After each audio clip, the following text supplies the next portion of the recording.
my friends, today in this video I'm going to touch on the idea of choices, how to make better choices, how to make choices that are more in alignment with the direction that you're interested in going, rather than making choices that are actually based on the ego and actually misleading you and directing you away from where you're preferring to end up. Let's get started. To begin with, it seems like when we're learning to make choices in this world, we are taught the value of making these choices through our authorities, whether that's our culture, whether that's our parents, maybe in schools. All of these things, they instill values, or they try to, they intend to, but at the same time our authorities aren't always developed in awareness, and they don't always understand the value of why we might consider to make choices differently. So there isn't a class in school on how to make better choices, and when our parents are trying to ingrain these ideas and values in us, we don't always have anything to measure them with. We can, at times we might not agree with them, and we might not feel that they're right, but if this is what our authority is telling us and we don't know any better, you know, we almost feel the need to go along with it. And I see a trend, even definitely in myself. This is something that I've intended to grow beyond, and I've made gains, but I can definitely see it in my old self, still in myself today. We're not perfect, right? We're not enlightened, but this is the trend that I see in the world, is when people are making choices right now, their determining factors for their choices is usually things like personal gain, which is often mistaking the ego and the ego's motives for what truly serves us. Fear, desire, attachment. These are some of the things that we learn to make our choices on, or we have learned, and this is the trend that I see. I want you to take a moment and just analyze your situation. Is this how we make our choices? Is it greed? Might be another one. Greed, like I said, personal gain, fear, attachment, these things. Is this what it seems like you make your choices determining? Is this what helps you determine how to make your choices? Or do you see this in the people around you? And do you see how this isn't the best way? Maybe you don't know that there's a better way yet. Maybe better is the wrong word. It all really depends on what our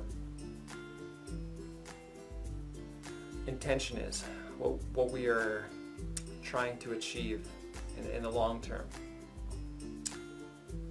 But without an awareness that there might be something more to what we're trying to achieve, it's hard to put our choices in alignment with that. If you follow me on Facebook, you might see that every once in a while I talk of the idea of a measuring stick.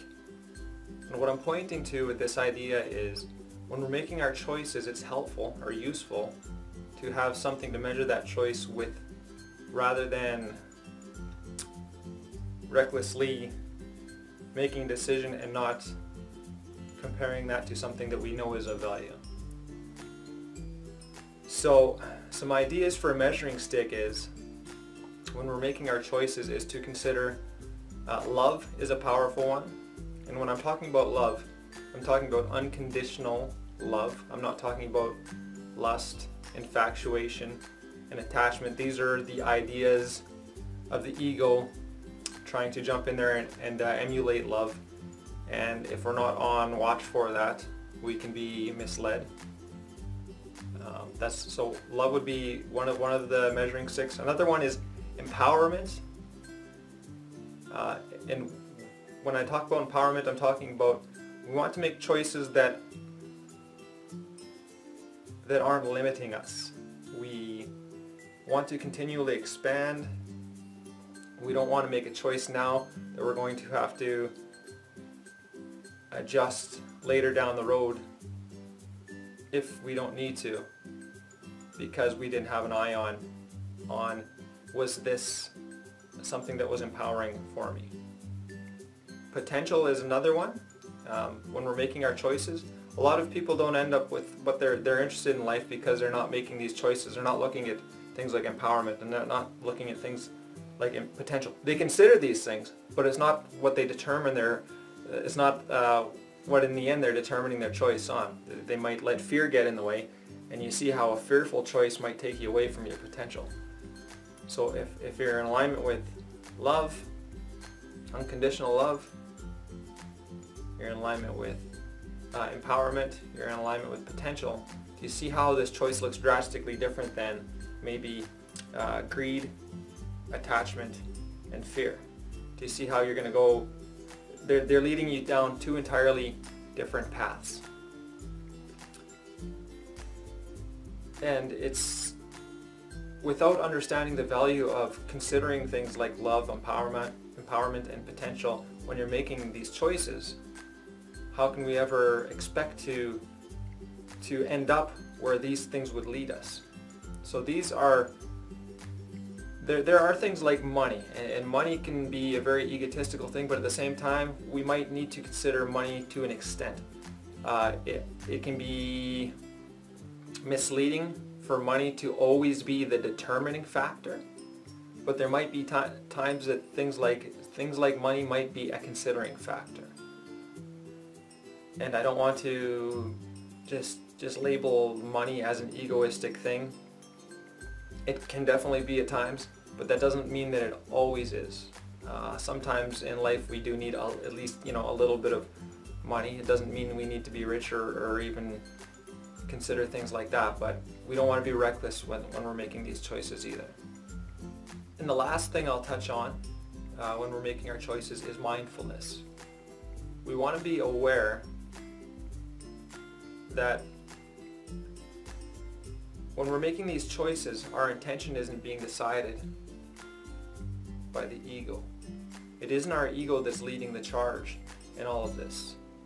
The ego only ever suggests that something's going to make you happy, and then you put all your energy and efforts into it, and then you end up in a spot where you can't satisfy the ego completely all the time anyways, and you're left in a situation where now you have to make a new decision to get yourself out of what the ego has led you into.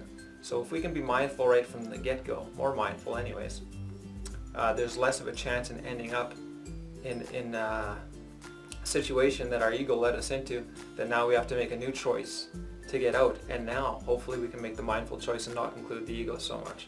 Otherwise we're going to end up in the same scenario. So that was that's about it for my take on choices. If you have any ideas that you can add to this that others can benefit too, that we can help use as measuring sticks to make choices that support us and nurture us, please include them in the comments section. Share this with your loved ones that you think can maybe benefit from these. This is extremely valuable as far as I'm concerned. If you don't know how to make a choice, this is not going to lead you directly into suffering thanks to mindlessness and the ego. This is a big one. So take care, my friends. We'll see you soon.